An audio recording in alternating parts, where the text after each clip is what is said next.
여러분, 제가 찬송가를 참 좋아하거든요. 그래서 어떻게 해서 하나님께 찬양을 저 개인적으로 드릴까 싶어가지고, 그래, 좋다, 악기를 한번 해봤으면 좋겠다 싶어하고, 제 나름대로는 이렇게 색소폰을 갖다가 한 5, 6년, 7년 동안 아무도 몰래 숨어서 불었던 적이 있습니다. 한 7년을 색소폰을 불고 나니까 아무리 생각해도 색소폰은 이 찬송가에 맞지가 않는 거예요. 찬송가에. 그래서 이 색소폰을 불면은 마음이 막 이렇게 어떻게 이 유행가 쪽으로 돌아버리고 그러더라고요. 그래서 5, 6년 동안 불고 했는데 색소폰이 제한테 맞지를 않는구나라고 새삼스럽게 느꼈던 것이죠. 오랫동안 색소폰을 불고 이제 이렇게 찬송가도 많이 불고 했는데, 그래서 다시금 어떻게 해서 다시 또 이 악기를, 새로운 악기를 해볼까 싶어갖고 찾던 중에 이렇게 클라리넷을 제가 선택을 한번 한 적이 있거든요. 그래서 클라리넷으로 이 색소폰을 불었기 때문에, 어차피 입으로 부는 거기 때문에 색소폰을 이 대신에 클라리넷을 한번 해보자 해갖고 배우고 한 두세 달도 안 돼가지고 이렇게 녹음을 시켜가지고 유튜브에다 한번 올린 적이 있거든요. 이 클라리넷을 한 5, 6년 동안 불어서 이게 잘 분 다음에 올려야 되는데, 한 2달, 석 달 이 클라리넷을 도레미파 솔라시도만 외워가지고 이렇게 불었던 적이 있거든요. 근데 그것이 지금도 그 유튜브에 떠돌아다니더라고요. 그래서 참 얼마나 감사한 일이에요. 그래서 우리 성도님들이 한 가지 악기라도, 기타, 드럼, 이제 색소폰 이런 거 빼고 첼로나 클라리넷이나 또 옆으로 부는 건 뭐죠? 그런 거, 조용한 악기, 이러한 악기를 가지고 하나님께 영광을 돌린다 그러면 그 이상 더 좋은 것도 없거든요. 그래서 여러분들이 할 수만 있다면은 좋은 악기로 첼로나 이렇게 클라리넷이나 이런 것을 갖고 연습을 한번 하고, 평생을 살면서 한 가지 이 악기는 갖고 있어야 되고, 취미는 갖고 있어야 되거든요. 그 취미를 기타 같은 걸로 하지 말고 조용한 악기로 이렇게 했으면 하는 그런 바람이 있습니다. 자, 시작하겠습니다. 우리가 방금 불렀던 393장, 저 장미꽃 위에 이슬, 이 작사 작곡자인 마일스라는 이 형제가 있었는데, 마일스라는 1868년부터 1946년에까지 이렇게 마일스라는 이 찬송 작사 작곡자인 친구가 있었는데, 그 친구인 이 가이벨이라는 음악 동료가 있었는데, 1885년에 독일에서 태어난 가이벨은 미국으로 건너왔고 심한 열병을 앓아서 이 8세 때, 8살 때 이 눈을 잃고 말았던 것입니다. 사람이 눈이 빛인데 눈을 잃어버리면 정말 앞이 캄캄한 거예요. 그러나 불굴의 노력과 타고난 음악적 재능으로 많은 찬송가와 성가곡을 작곡하여 미국 음악사에 기여했고, 특히 가이벨 음악사를 설립해서 성공하여 장애자로서는 보기 드물게 뛰어난 사람입니다. 저 장미꽃 이슬 위에 우리가 찬송가 방금 불렀던 그 작사 작곡자는 마일스. 가이벨에게는 무남 동녀 딸이 있었는데, 결혼한 지 얼마 되지 않아서 사이가 근무하는 제철 회사의 용광로가 폭발하는 바람에 죽고 말았던 것입니다. 이 가이벨이라는 사람. 자, 이에 깊은 상처를 받은 가이벨은 이 마일스를 찾아와서 자신을 위해 위로가 될 찬송가를, 시를 한 곡 이게 만들어 달라고 부탁을 했던 것입니다. 마일스에게 1912년 3월 어느 날 가이벨은 청탁을 무겁게 받아들인 마일스는 자신의 작업실에서 평소에 좋아하던 성경인 요한복음 20장을 무릎 위에 올려놓고 읽어 내려가기 시작했는데, 사방이 어둡고 캄캄해지고 주위에는 아랑곳하지 않고 오직 주님을 향한 사랑으로 향유를 들고 무덤으로 찾아간 이 마리아, 예수님의 빈 무덤 앞에서 울다가 인기척에 뒤돌아보았으니 등산지기인 줄 알았던 것입니다. 마리아가 새벽에 참 빈 무덤을 찾아가서 예수님을 그 무덤에 찾아가서 했는데 갑자기 마리아야 이렇게 불렀던 것입니다. 뒤에서. 자, 그런데 그분이 바로 예수님이셨던 것입니다. 예수님. 마리아야, 순간 예수님의 음성을 알아차린 마리아는 너무나 기쁜 나머지 소리 질러서 선생님, 랍비여, 그때는 이렇게 불렀던 것이죠. 성경을 읽었던 마일스의 머리에는 이 아름다운 광경이 영감이 되어 즉시 그것을 이 상상을 하면서 영감이 되어서 찬송가를 지금 쓰기 시작했던 것이죠. 그리고 마일스는 그날 밤 작사, 작곡을 다 끝냈던 것입니다. 이 찬송가가 만들어진 후에 그 어떤 찬송보다 많이 연주를 했고 수십만 장의 레코드 판매 기록을 세울 만큼 널리 알려진 찬송이 되었던 것입니다. 저 장미꽃 위에 있을 아직 며칠에는 그때 귀에 은은히 들려온 저도 이 찬송가가 너무 좋아서 클라리넷으로 많이 불었던 찬송가예요. 근데 이런 것을 갖다가 이 마일스 친구가 부탁을 해서 이 지었던 것은 잘 몰랐던 것이죠. 자, 이렇게 애틋한 마음으로 주님을 생각하면서 찬송가 작사 작곡을 했던 것입니다. 마일스가. 하나님께서 누구에게 찬송 받으시기를 원하시고 누구에게 성경 말씀을 보기를 권면하시겠습니까? 구원받은 성도들에게 찬송가를 받기를 원하고 경배받기를 원하고 우리가 경배하기 전에 우리가 꼭 찬송가를 하잖아요. 자, 그것은 예수 그리스도를 구세주로 믿어 영이 거듭나고 혼이 구원받은 하나님의 자녀들에게서 찬양받으시기를 좋아하시는 것입니다. 중들에게서 찬양받기를 좋아하시는 것이 아닙니다. 하나님 말씀으로 반드시 구원을 받은 사람들에게 찬양받으시기를 좋아하시는 것. 그냥 인간의 본성적인 사람들은 하나님의 영에 속한 사람들을 받아들이지 못하는 것입니다. 왜냐하면 예수 그리스도를 구세주로 믿으면 영생을 얻는다는 사실을 믿지도 않을 뿐 아니라 어리석게 여기기 때문인 것입니다.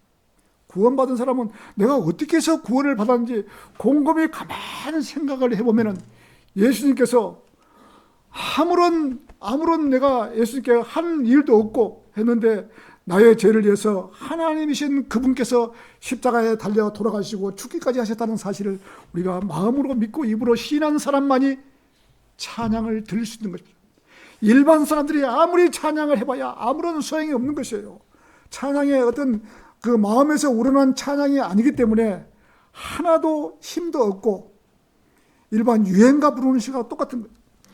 그렇다면 어떤 사람들이 하나님의 초청을 받아들이는 것, 자신이 죄인이라는 점을 아는 사람이 받아들이는 것, 자기가 죄인이라는 사람을 죄인이라는 것을 모르면 어떻게 구원을 받겠습니까? 여러분 거리 설교를 하지만 구원받을 수 있는 길은 자, 두 가지입니다. 이 두 가지가 첫째 조건이 자기가 죄인이라는 사실을 가장 먼저 알아야 되고 두 번째 그분이 바로 하나님이시라는 사실을 믿어야 구원받는 것입니다. 이 두 가지가 선행 조건으로 되지 않으면 어떤 것도 안 되는 것이에요. 그래서 우리가 거리 설교하고 구령할 때 어느 누구의 복음 전할 때 첫째 나는 죄인이었구나는 알으시라 이거죠. 죄인이 구원받는 것이지 죄인이 아닌데 어떻게 구원받을 수 있는 거죠. 두 번째 하나님의 그분이 바로 하나님이셨다. 이 두 가지를 알고 믿으면 구원받을 수 있는 조건이 생깁니다. 그래서 저도 이 거리 설교 때 이것을 아주 두 가지를 여러분 두 가지만 알면 구원받을 수 있습니다 라고 강조를 한 대목입니다. 그 죄에 대한 회개가 있어야만 하는 것입니다. 나는 죄인이었구나 하는 것을 알아야 구원받는 열쇠가 풀리는 것입니다. 죄를 가볍게 여기고 살았던 사람들은 거짓말의 선수들인 것입니다. 죄를 짓는 것을 두려워하고 심각하게 생각하는 사람들은 죄에 그렇게 쉽게 거하지 않으려고 합니다. 이런 사실을 아는데 구원받은 그리스도인이 죄에 함부로 죄를 짓겠어요? 죄를 지으려다가도 이건 죄야. 돌아서는 것이 그리스도인인 것입니다. 제 자신도 구원받은 사람이 함부로 죄에 거할 수 없는 것이에요. 그러나 죄를 짓는 것을 가볍게 여기는 사람들은 그들의 양심은 죄들로 덮여져 있고 양심이 죄를 짓는데 무뎌져 있는 것입니다. 양심이 무뎌져 있으면 죄를 죄로 여기지 않고 죄를 짓는데 손과 발이 빠르게 되어 있는 것입니다. 예수 그리스도께서 갈보리 십자가에서 인류가 받은 죄성과 지은 죄들을 하나님의 자비하심으로 정결하게 하셨다는 사실을 인지할 때까지는 선한 양심을 지닐 수 없는 것입니다. 그러나 하나님께서 마련해 주신 어떤 기회를 통하여 자신들의 죄들이 하나님의 자비로 이미 용서되었고 예수님을 구세주로 믿고 영접했을 때 예수님의 의로 인해서 자신들의 죄들이 용서되는 사실을 알 수 있는 것입니다. 그리고 그가 실수로 지은 죄들까지도 자백하면 사함받는다는 것을 알았을 때 그가 그의 구속주를 위하여 할 수 있는 일은 무엇이겠습니까? 구원받다는 것이 너무 감사해서 찬양으로 경배를 드리는 것입니다. 우리가 경배 드리기 전에 찬양을 부르면 저희들 마음도 차분하게 추스려지고 참 하나님을 생각하게 되고 예수 그리스도께서 십자가의 보혈을 흘리신 그 사실을 우리 마음속으로 알기 때문에 마음도 차분해지고 그분께 경배를 드리기 전에 이러한 사실을 알았기 때문에 성도가 하나님께 찬양을 드리는 것입니다. 찬양이라는 것은 구원받지 않은 사람이 찬송가를 부른다면 아무런 힘이 없는 것입니다. 그냥 유행가 부르듯이 입술로만 찬양을 하게 되어 있는 것입니다. 요즘 얼마나 CCM 좋습니까? 찬송가도 아니고 유행가도 아니고 더 깊이 CCM을 마음을 이 육신의 혼을 즐겁게 하는 CCM 찬송, 이거는 찬송가가 아닌 것이에요. 자기의 속마음에서 우러나온 감동적인 찬송가가 아니라 불러도 그만, 부르지 않아도 그만하는 정도로 찬양을 하는 그런 찬송가입니다. 자, 찬양이라는 것은 그 곡과 가사를 깊이 생각하면서 찬송가가 이렇게 많이 있지만 한 곡 한 곡이 그 사람이 애틋한 마음으로 하나님께 참 다가서는 마음으로 찬송가를 지었다는 것이에요. 그래서 우리가 찬송가를 부를 때는 그 가사 한 절 한 절을 갖다가 깊이 생각하고 염두에 두고 찬송을 해야 됩니다. 그 사람 작사 작곡했던 그 사람의 마음이 나와 똑같은 마음으로 찬송가를 해야 되는 것이죠. 자, 찬송가는 구원받은 성도들이 하나님께 간증을 해놓은 것이 바로 찬송가인 것입니다. 수많은 먼저 간 성도들이 이렇게 찬송가로 우리의 마음을 그대로 참 표출해놓고 있는 거예요. 우리 딱 하면 그렇구나, 이 찬송가 이렇게 했구나, 이것이 바로 찬송가예요. 아무리 찬송가를 불러도 마음에 그렇게 와닿지 않는, 구원받지 않는 사람은 마음에 와닿지 않는 것이에요. 왜 그럴까요? 예수 그리스도의 보혈의 공로를 얻지 못했기 때문에. 보혈을 빼버리면 아무런 힘이 없는 거예요. 어떤 누구도 그리스도의 군사들이라면서 구원받은 성도가 그리스도의 예수님의 보혈, 피를 빼버리면 어떻게 구원받아요? 그분이 피를 흘렸기 때문에 우리가 구원받는 것이에요. 그래서 보혈을 빼버리면 아무것도 아닌 것이에요. 그렇게 와닿지를 못하고 그냥 불렀다가 지나가는 것처럼 찬송가를 부르고 말 것이에요. 보혈을 빼고. 자, 그러나 구원받은 성도들에게는 한 구절 한 구절마다 그 깊은 감동이 자기 마음에 심금을 울리면서 너무 감사함으로 눈물을 흘리게 되는 거예요. 찬송가 부르다가 우리 눈물을 많이 흘리잖아요. 마음이 그렇게 활칵 이렇게 자기도 모르는 사이에 눈물이 나고 그랬었구나. 그런 마음이 한두 번 가질 때가 아닌 거예요. 찬송가 부르다가. 실제로 눈물은 보이지 않더라도 마음에 와닿는 뭉클한 감동은 찬송가를 부를 때마다 이러한 감동을 느끼게 되어 있는 것입니다. 그래서 제가 클라리넷으로 찬송가를 이렇게 막 2시간, 3시간 부를 때도 마음이 너무 와닿기 때문에 그 곡을 한 걸 또 하고 한 걸 또 하고 계속 연습을 너무나 와닿는 거죠, 찬송가가. 그래서 혼자 있어도 입에서 찬송가가 흘러나오게 되어 있는 것입니다. 혼자 있어도. 찬송가는 그 가사를 깊이 새겨야 하는 것입니다. 우리가 부르는 찬양도 마찬가지입니다. 찬송가는 일반 노래와 달리 언제 어디서 불러도 분명한 목적이 있는 것이죠. 찬송가는 말하자면 누구를 향해서 왜 부르는가가 분명하게 목적이 있는 것이죠. 찬송은 직접적으로 그 대상을 두고 부르는 것입니다. 자, 그 대상은 바로 하나님이신 것입니다. 우주 만물을 창조하신 하나님이십니다. 우리를 사랑하셔서 자신의 목숨을 버려두신, 우리를 구원하신 예수 그리스도께서 바로 그 대상이시고 찬양을 받으실 분인 것입니다. 우리들이 찬송을 부를 때마다 우리는 우리 마음속으로 예수님을 모셔놓고 그분께 직접 사랑의 찬양을 불러드리는 것입니다. 예배 시작하기 전에 우리 마음으로 찬양으로 하나님께 영광을 돌리고 우리의 마음들을 예수 그리스도로 향하게 하고 마음을 경건하게 하여 예배에 참여하게 하는 것이 바로 찬양의 제물인 것입니다. 제물. 우리가 지금 입술로 찬양하는 것이 옛날 같으면, 구약 같으면 동물의 피를 잡아서 이 드리는 제물인 것이에요. 우리 찬양의 제물이. 얼마나 감사한 일이십니까.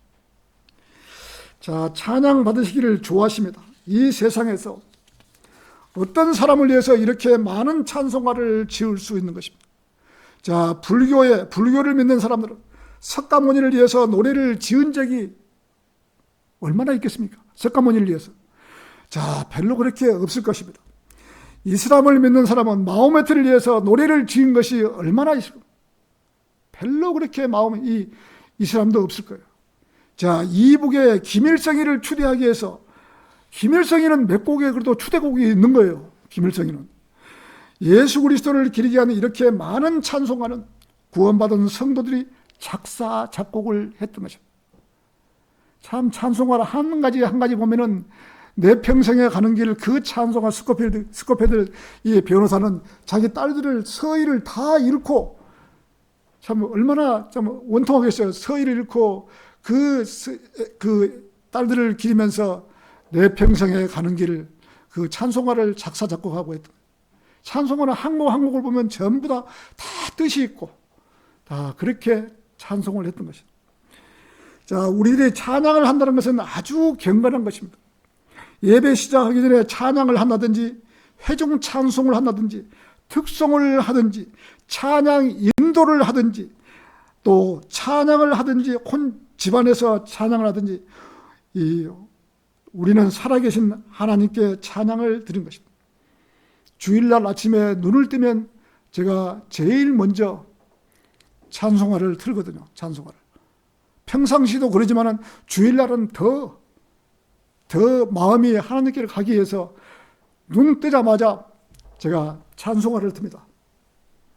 그래서 아침 내 찬송가를 틀고 또 서울에서 여기까지 내려올 동안에도 웬만하면 찬송가를 틉니다.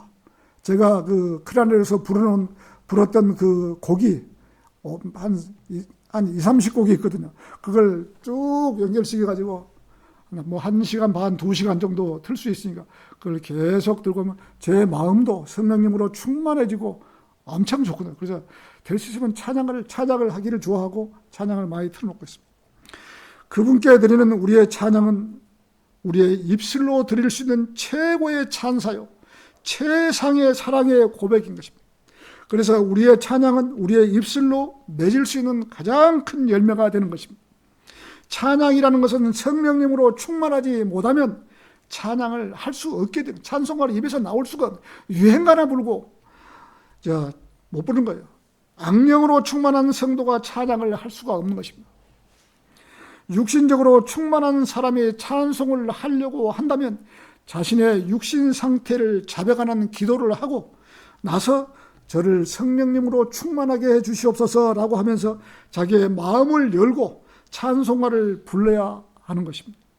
이것이 온 우주 만물을 창조하시고 인간을 이 땅에서 살리시고 때때로 비도 내리시게 하고 바람도 불게 하셔서 인간들이 이 땅에 살 수 있도록 해 주신 것입니다. 그런데도 사람들은 하나님을 무시하고 쓸데없는 우상이나 숭배하고 하나님께서 말씀으로 지으신 태양이나 믿고 있기 때문에 그럴 때마다 하나님께서는 이스라엘을 벌하시고 다른 나라로 포로로 잡혀가게 하셔서 고생을 실컷 하다가 또 그때서야 이스라엘 사람들이 정신을 차리고 하나님을 찾고 했던 것이 바로 인간사인 것입니다. 우리나라 사람만 그런 것이 아니라 하나님의 백성인 이스라엘 사람들도 아담으로부터 창조한 이후에 지금까지 오면서 이스라엘은 하나님을 믿다가 또 한 세대는 잘 믿으면 하나님께서 축복해 주시면 하나님을 잘 믿다가 또 아들대에 가서는 또 하나님을 안 믿고 다른 우상을 믿다가 하나님께서 포로로 잡혀가게 하시고 실컷 고생하고 그때 또 하나님 또 울부짖고 또 찾으면 하나님께서 포로로 구해잡고 또 이스라엘을 데리고 오고 이러한 것이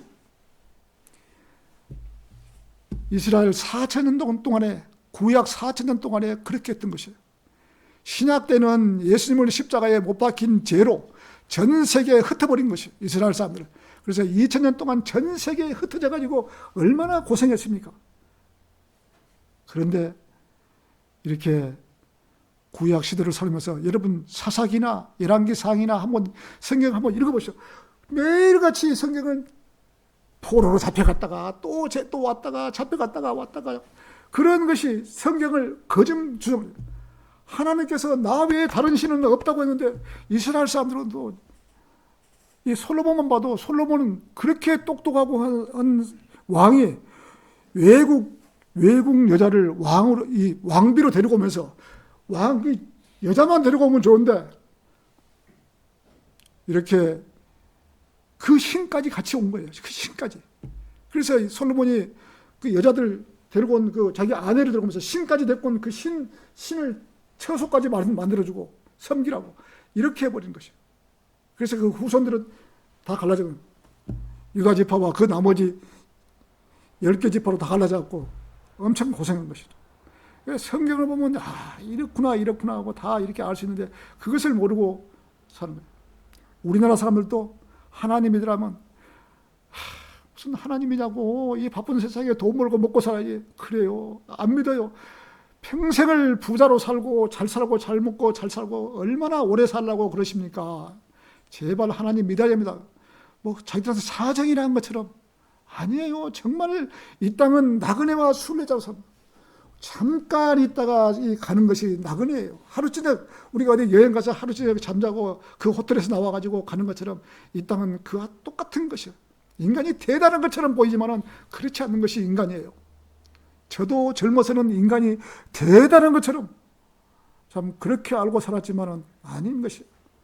절대로 하나님을 믿지 않고 살다가는 참 영원 봉토록 고생하는 것이에요.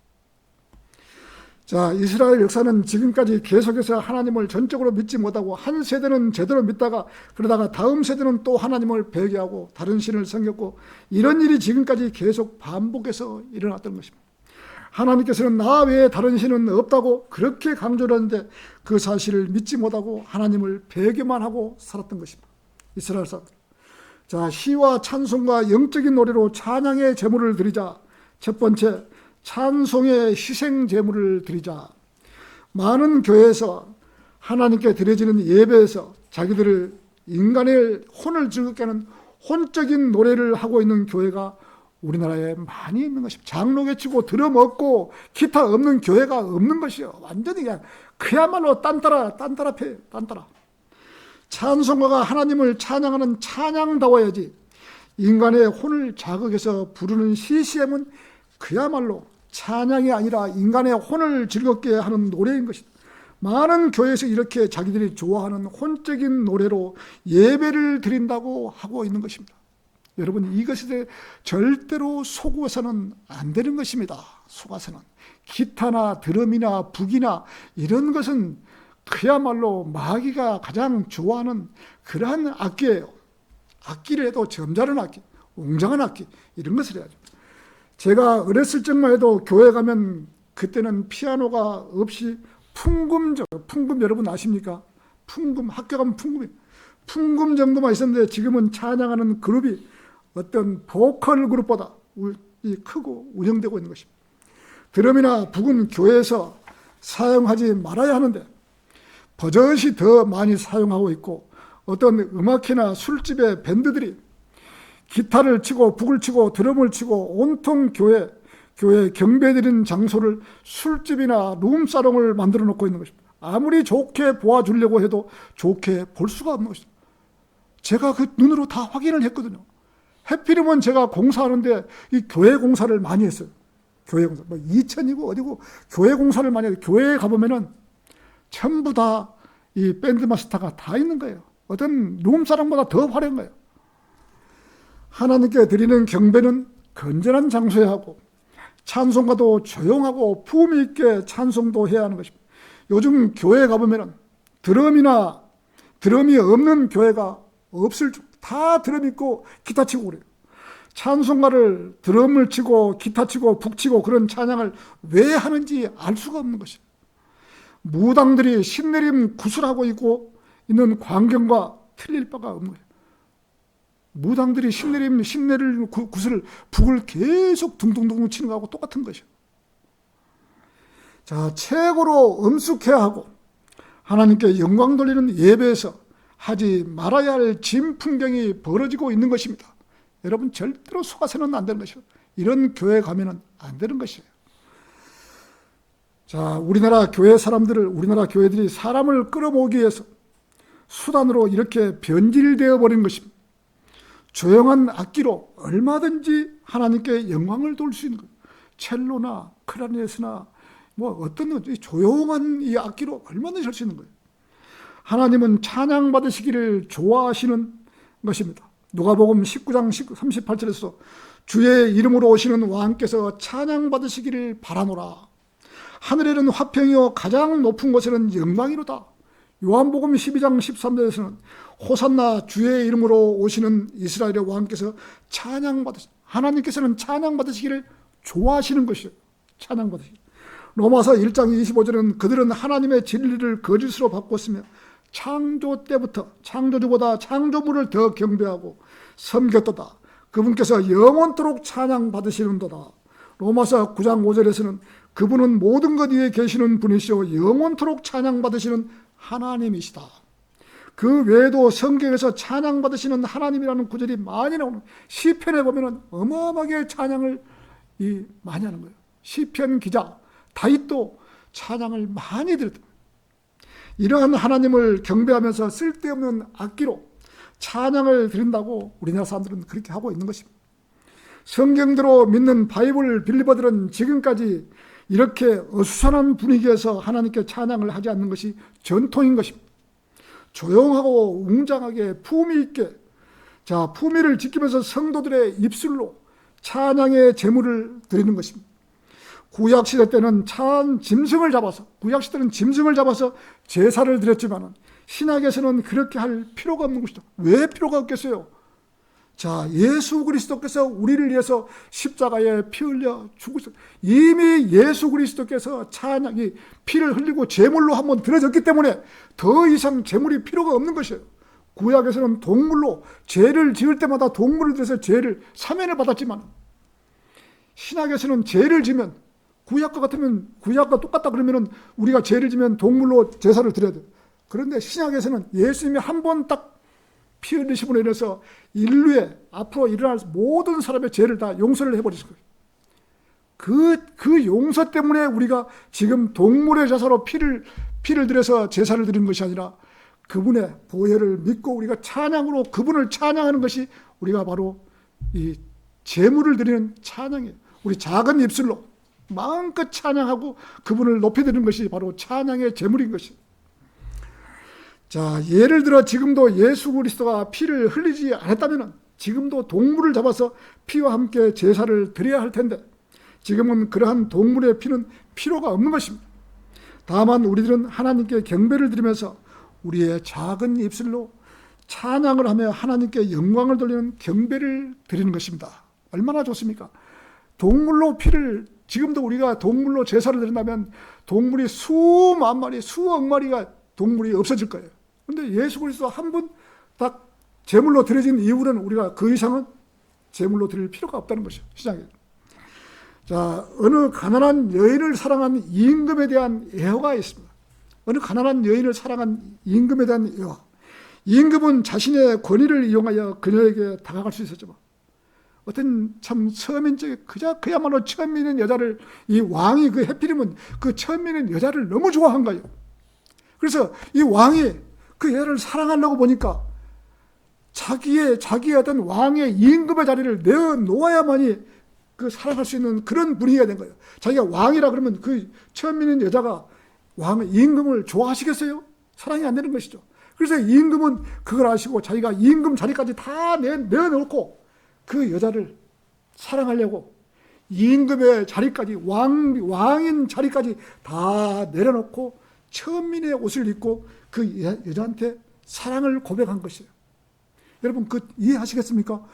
임금이 어떤 천민의 여자, 너무 사랑한 여자를 갖다가 저 여자를 사랑하니까 내가 왕의 권위도 필요 없고 임금의 옷도 필요도 없고 다 내려놓고 그 여자를 사랑하기 위해서 신부를 얻기 위해서 내려놓고 갔던 것이에요.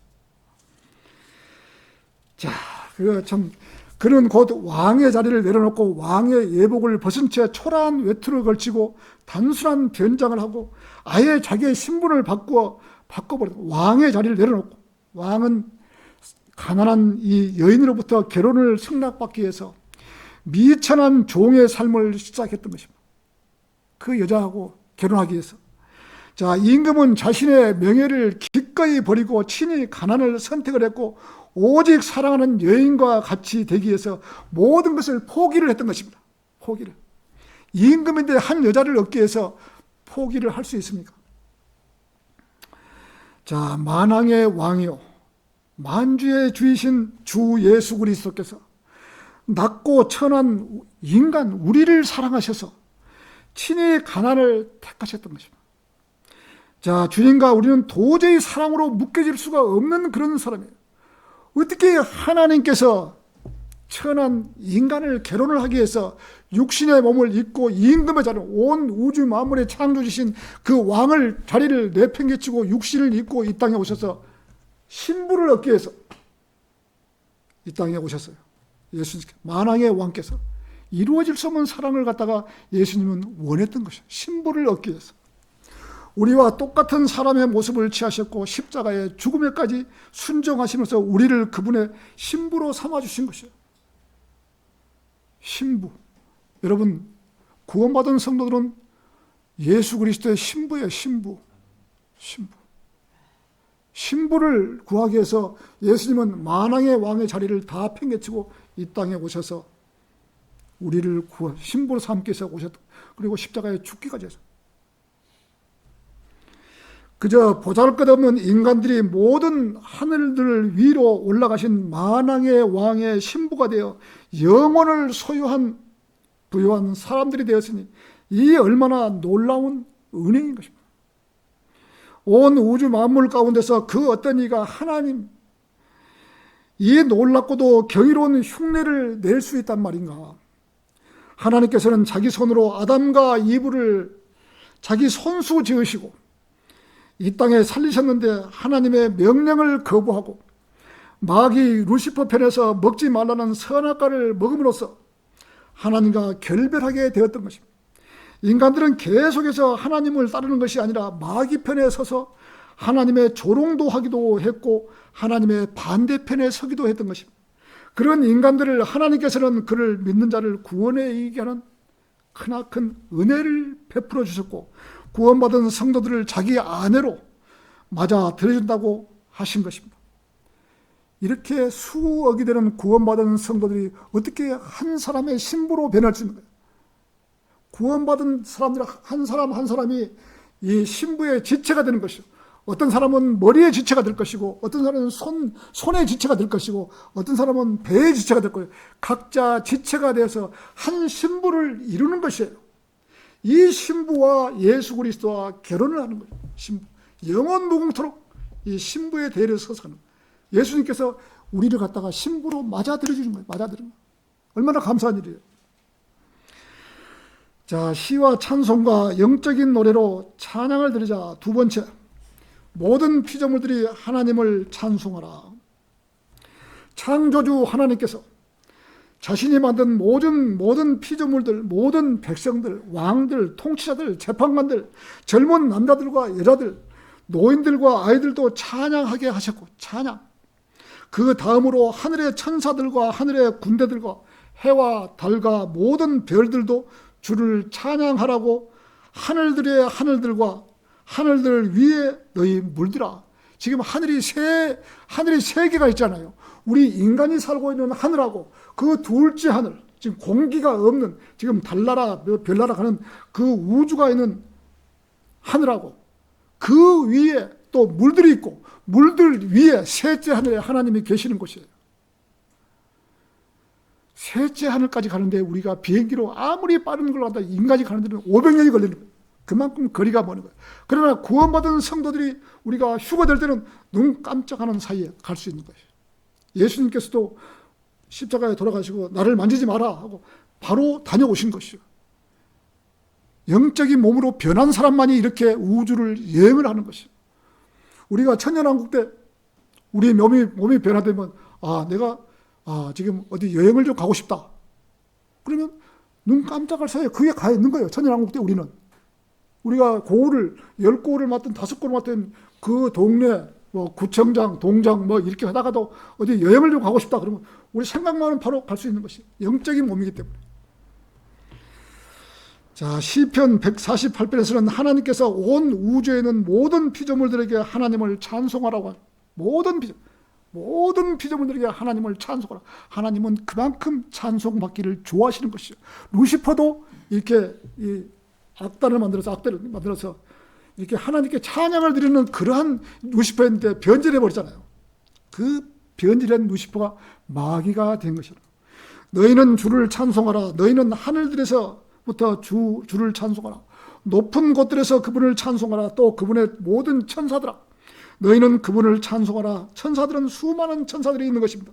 그 천사들 보고도 그분을 찬송하라고 하십니다. 해와 달아, 너희는 그분을 찬송하라. 해와 달 보고도 찬송하라. 너희는 빛이 있는 모든 별들아, 그분을 찬송하라.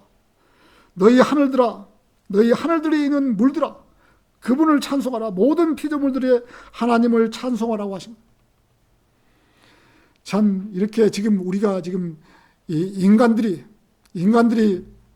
만환경으로 지금 발견한 것이 먼 우주에가 물이 있다는 것을 지금 발견한 것이죠. 박사들이. 성경은 진작부터 나와 있잖아요. 하나님 셋째 하늘에 가려면 그 물층이 위로 올라가는 블랙홀을 타고 우리는 올라가야 된다고. 하늘들 위에 물들을 보고도 하나님을 찬송하라. 물들을 보고도 하나님을 찬송하라고. 둘째 하늘에서 셋째 하늘로 올라가는 물층에는 지구의 물보다 30억 배가 더 많은 물이 있다고 합니다. 그 물 보고도 하나님을 찬양하라고 하셔도 시편 148편 7절에서는 땅에서부터 주를 찬송하라. 너희 용들이 마귀를 봉하라는 것이에요. 마귀들 보고도 너희 용들아, 모든 기품들아, 불과 우바가 자, 눈과 수증기야, 그분의 말씀을 성취하며 휘몰아치는 폭풍아, 산들과 모든 언덕들아, 열매로 가득한 나무들과 모든 백향목들아, 짐승들과 모든 가축들아, 기어다니는 것들과 날아다니는 날짐승들아, 땅의 모든 백성들아, 통치자들과 땅의 모든 판관들아, 그들은 주의 이름을 찬송할지니라. 이는 그분의 이름이 홀로 탁월하심이라. 그분의 영광은 땅과 하늘보다 위에 있다. 모든 물들 보고 용들 보고 하나님을 찬송하라 이거지. 그래서 우리가 평상시에 찬송한다는 것은 정말 축복받은 일이에요. 그래서 할 수만 있다면 우리가 취미로 한 가지 특기를 한다든가 악기를 한다든가 하나님을 찬송하는데 우리가 필요하다는 것이죠. 얼마나 할 수만 있다면 그 이상 좋은 게 어디 있어요. 사람이 세상을 살면서 뭐 한 가지 취미는 있어야 되는데 취미가 없으면 굉장히 불편한 것이죠. 매일같이 성경만 어떻게 볼 것이에요. 성경 보다가도 잠깐 틈을 나서 피아노를 친다든가 악기를 분다든가 이런 취미도 있어요. 그것이 바로 하나님을 찬양하라는 그런 것이면 얼마나 좋겠습니까? 자, 하나님께서 모든 것들에게 하나님을 찬양하라고 하십니다. 하다못해 둘째 하늘에 살고 있는 마귀에게도 하나님을 찬송하라고 하신 것입니다. 하나님께서 다섯 번째 그룹을 창조하신 후에 다섯 번째 그룹이 변질되어 하나님보다 더 높아지려다가 셋째 하늘에서 쫓겨난 이후에 둘째 하늘 물층에 살고 있는 용들 보고도 하나님을 찬양하라고 합니다. 그 루시퍼 보고도 하나님을 찬송하라고 하십니다. 사실 루시퍼는 지금은 하나님을 대적해서 하나님의 원수로 살고 있지만은 하나님께서는 루시퍼를 결과적으로 창조하신 분이 만들었던 분이에요. 하나님께서 인간을 이렇게 지으시고 만드는 것 똑같이 루시퍼도 이 용도 하나님께서 루시퍼를 만들었던 거예요. 자, 루시퍼를 잡는 것은 시간 문제예요. 하나님께서. 자, 그러면 지금은 왜 루시퍼를 잡지 않고 있는가라고 하면 이 모든 계획을 이루시기 위해서 누군가 반대편에서 인간들을 훈련시키고 사람들이 인내심을 배우고 마귀를 대적해서 싸우기도 해야 하고 강성하게 만들기 위해서는 사탄 마귀도 있어야 하는 것입니다. 이것이 없으면은 이 강력한 군사가 되지 못하는 것이죠. 그리스도인도 누구하고 대적해요? 적군이 없으면 어떻게 적을 싸울 수가 있겠습니까? 그래서 하나님께서는 가만히 놔두고 계시고 언제까지 가만 놔둘 것이냐? 얼마 오래 안 걸리는 거예요. 자, 때가 되면 사탄 그 큰 용 루시퍼를 잡아다가 지옥에 가두어서 영원토록 불못으로 보내시겠다고 성경에 기록을 해주신 것입니다. 하나님의 약속의 말씀은 모든 계획은 오늘도 그 진행 속도에 맞추어서 진행하고 있는 것입니다. 이러한 것들이 모두 다 하나님께서 창조하신 피조물들. 욥기 41장에서는 하나님께서 욥에게 너는 낚싯바늘로 리바이어던을 끌어낼 수 있겠느냐? 낚시로 끌어낼 수 있겠느냐? 지금 하나님께서 욥에게 질문을 한 것이요. 네가 그 리비아단을 끌어낼 수 있겠느냐? 낚시로. 자, 아니면 네가 늘어뜨리는 끈으로 그의 혀를 끌어낼 수 있겠느냐? 너는 낚싯바늘로 그의 콧 속에 걸 수 있겠느냐? 아니면 가시로 그의 턱을 깰 수 있겠느냐? 지금 하나님께서 지금 이 욥에게 비아냥을 하고 있는 거예요. 비아냥을. 욥이 하도 말을 안 들으니까 하나님께서 네가 이렇게 할 수 있느냐? 지금 하고 있는 거예요. 하나님께서 욥에게 묻는 것입니다. 사람이 용을 보면 너무 크기 때문에 질려서 볼 수가 없는 것입니다. 그 큰 용, 핵폭탄으로도 잡을 수 없는 그 큰 용을 하나님께서 낚싯바늘로 리바이던을 끌어낼 수 있다는 것입니다. 하나님께서는 하신다는 것입니다. 왜? 하나님께서 그 용을 창조를 하셨기 때문에. 왜 그를 창조하셨기에 용의 약점을 다 알고 계시는 것입니다. 하나님께서 모르시겠어요? 다 알고 계십니다. 자, 계시록 12장 7절에서는 그리고 하늘에 전쟁이 있었더라. 미카엘과 그의 천사들이 그 용을 대적하여 싸웠고 그 용과 그의 천사들도 싸우는데 승리하지 못하였으며 그들의 처소도 더 이상 하늘에서 발견되지 아니하였더라. 그리하여 그 거대한 용이 쫓겨났으니 마귀라고도 불리고 사탄이라고 불리는 그의 뱀, 온 세상을 속이는 자라. 그가 땅으로 쫓겨나고 그의 천사들도 그와 함께 쫓겨났더라. 여러분, 성경에 기록되어 있잖아요. 계시록 12장 7절에 기록되어 있잖아요. 지금 하나님께서 지금 둘째 하늘을 살고 있는 그 용을 미카엘 천사장이 천사들을 데리고 가서 하나님께서 직접 가시지도 않은 거예요. 미카엘 천사장이 그 용하고 싸워서 용을 이겨버린 거예요. 그래 그 둘째 하늘을 살고 있는 그 용이 갈 데가 없으니까 지구까지 내려오시는 거예요. 내려오는 거예요. 어둠의 주관자들, 높은 곳들에 있는 악한 자들, 변질된 천사들, 이런 자기 편을 다 데리고 이 땅으로 내려오는 거예요. 이 땅으로. 미카엘한테 못 이겨서, 천사장한테 못 이겨서 이 땅으로 들어. 자, 계시록 12장 7절에 그렇게 분명히 기록되죠. 성경에 어떤 구절을 믿고 어떤 구절을 못 믿겠어요? 있는 그대로 믿는 것이 믿음이에요. 앞으로 그렇게 되는 거예요. 자, 이렇게 그 큰 용도 둘째 하늘에서 미카엘과 그의 천사들과 싸우면서 용이 이기지를 못하고 지구로 쫓겨 내려오게 되는 것이다. 미카엘 천사한테 못 이겨서. 이처럼 지구상에 있는 모든 창조물들과 피조물들도 하나님을 찬송해야 하는 것이다. 성경이 없었더라면 인간은 이 용의 실체를 알 수가 없는 것입니다. 이 용은 둘째 하늘과 셋째 하늘 사이에 있는 거대한 물층, 즉 태평양, 대서양, 인도양 물을 다 합친 이 지구에 있는 물보다 30억 배가 더 많은 물이 둘째 하늘과 셋째 하늘 사이에 물층이 있는 거예요. 거기서 지금 용이 셋째 하늘에서 쫓겨나와서 둘째 하늘에서 지금 놀고 있는 거예요. 지금 까불고 있는 거예요. 이 용이 미카엘 천사장을 이기지를 못하고 쫓겨서 이 지구로 내려온다는 것이에요. 하나님께서 그 7년 대환란 막바지에 이 사탄 마귀를 갖다가 지하, 음부세계, 지옥에다가 1000년 동안을 가둬두는 것이요. 마지막에 약간 잠시 풀어놓으니까 고가 마고 전쟁을 일으켜버린 것이요. 그리고 끝나면 다시 가두어서 영원 무궁토록 북쪽에서 가장 먼 남쪽으로, 북쪽에는 하나님이 계시잖아요. 우리가 북쪽을, 이 방향계를 틀면 계속 북쪽만 가리키는 거예요. 진북. 하나님이 계시는 곳이 바로 북쪽이거든요. 그래서 북쪽에서 가장 먼 남쪽으로 이 지구 땅덩어리를 보내버리는 것이에요. 그러면 백보자 심판 때 사람들이, 이 지옥에 갔던 사람들은 백보자 심판 때 공중에 떠서 우리들에게 심판을 받는 것이에요. 심판 끝나면 모두가 다 지옥으로 가서 영원 무궁토록 나오도 못 들어요. 지옥에서. 그게 성경에 기록이 된 거예요. 자, 결론을 맺겠습니다. 오늘 히브리서 13장 15절은 그러므로 우리가 그분을 통하여 하나님께 찬송의 제물을 지속적으로 드리자.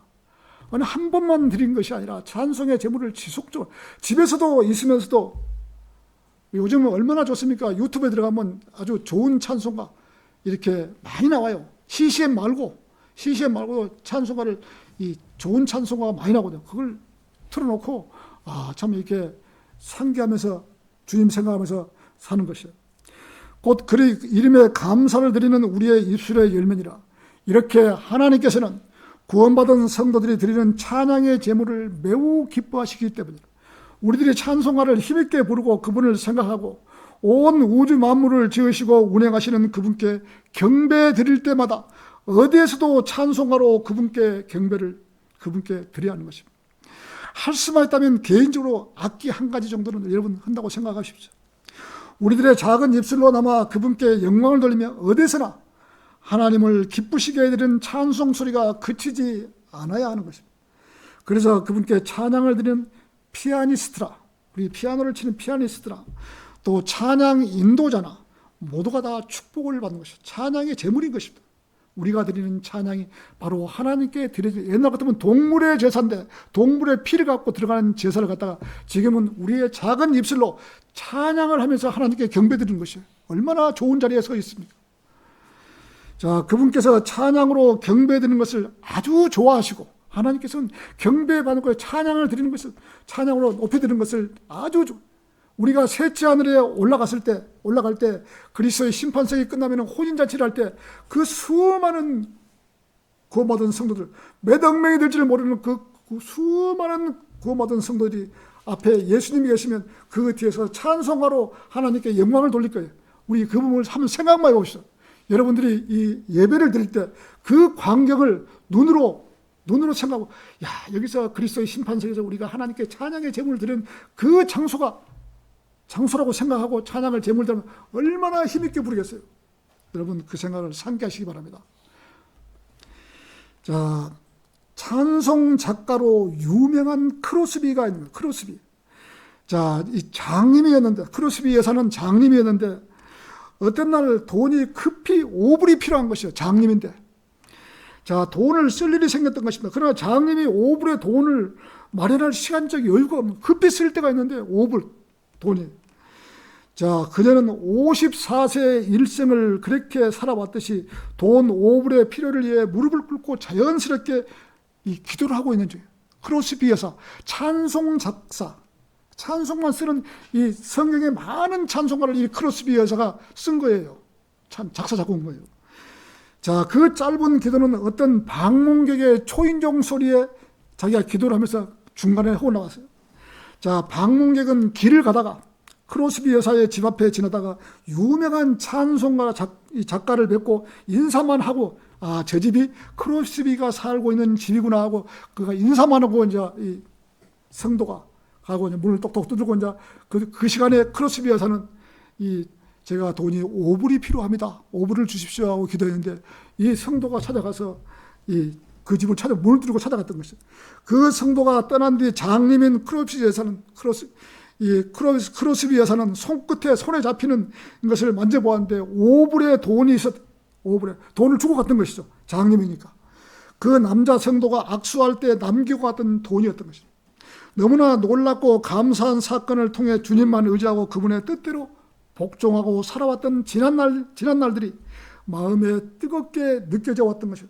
그래서 나의 갈 길 다 가도록 우리 찬송가 106장 그 작사를 보면은 크로스비 여사 예수 인도하시는 찬송가를 지었던 것입니다. 우리가 한 주간 세상적으로 살았던 시간을 경배해 드리기 전에 기도와 찬양 한 절 한 절에서 마음과 생각을 정결하게 씻고 은혜 아래서 마음껏 주님 앞에 찬양으로 자기 마음을 정결하게 해야 하는 것입니다. 이렇게 했을 때 자기 마음에 식물이 잘 자란 옥토가 되듯이 자기 마음도 찬송가로 주님을 향해 돌려드리면서 주님을 영화롭게 해드리는 것입니다. 바로 예배 전이나 예배 후나 우리들이 찬양으로 하나님께 영광을 돌리는 것입니다. 이렇게 찬양이라는 것이 중요한 것입니다. 그래서 찬송가를 매번 불러야 하고 자기 생활에서 찬송가가 끊이지 않아야 하는 것입니다. 제가 아까 그 찬송가 106장을 신청했거든요. 참 나의 갈 길을 다 가더라. 크로스비 여사가 여러분 찬송가 봅시다. 크로스비 여사가 지은 찬송가. 이렇게 장님인 그래서 5불이 필요해서 기도하는 기도의 응답을 받는 그래서 이렇게 찬송가를 썼던 것이에요. 자, 설교를 마치겠습니다.